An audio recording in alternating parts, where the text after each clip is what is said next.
Junagadh Ayush hospital દ્વારા અંગોનું દાન. અમદાવાદથી ખાસ મેડિકલ ટીમ અંગો લેવા માટે આવી. અંગોને ખાસ ગ્રીન કોરિડોર દ્વારા કેશોદ એરપોર્ટ પહોંચાડવામાં આવ્યા. કિડની, લીવર અને કોર્નિયાનું દાન કરાયું છે.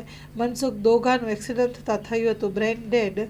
હોસ્પિટલ ખાતે લાવ્યા બાદ પુત્ર અલ્પેશ દોગા અને પરિવારે અંગદાન માટે આપી હતી સહમતિ. અમદાવાદની કેડી હોસ્પિટલ અને IKDV હોસ્પિટલમાં અંગો લઈ જવામાં આવ્યા. Story report by Jagdish Yadav, Junagadh. નમસ્કાર, હું doctor Chirag Makadia, medical director Ayush hospital Junagadh. આપણે 3 તારીખે રાત્રિના વાહન અકસ્માતના કારણે પેશન્ટ આવેલા મનસુખભાઈ દોંગા કરીને 67 વર્ષની ઉંમર હતી એમને. દર્દી આપણે ડૉક્ટર કેવલ સાંસિયા સાહેબ છે, ન્યુરોસર્જન, એમની અંડરમાં એડમિટ થયેલું અને સરે બધા રિપોર્ટ અને સારવાર કરી અને પછી એમને આપણે બ્રેઇન ડેડ જાહેર કરેલા. અને એ પછી ડૉક્ટર કેવલ સાંસિયા સાહેબે એમને બધું એક્સપ્લેન કરેલું કે જો દર્દી આ રીતની કન્ડિશનમાં હોય તો ઓર્ગન ડોનેશન પોસિબલ છે. અને સગાએ ખૂબ સાથ સહકાર આપ્યો અને એ લોકો ઓર્ગન ડોનેશન માટે વિલિંગ થયેલા.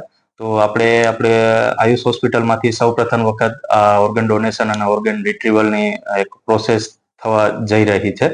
અને એના માટેથી અમદાવાદથી ટીમ આવી છે, અમદાવાદ સિવિલમાંથી, IKDમાંથી અને કેડી હોસ્પિટલમાંથી. તો એ આપણે દર્દી છે પેશન્ટ, એમનું લીવર અને બંને કિડની અને કોર્નિયા એ 3 ઓર્ગન રિટ્રીવલ માટે આવેલા છે અને 3 ઓર્ગન પરિવાર તરફથી ડોનેટ થાય છે દર્દીના.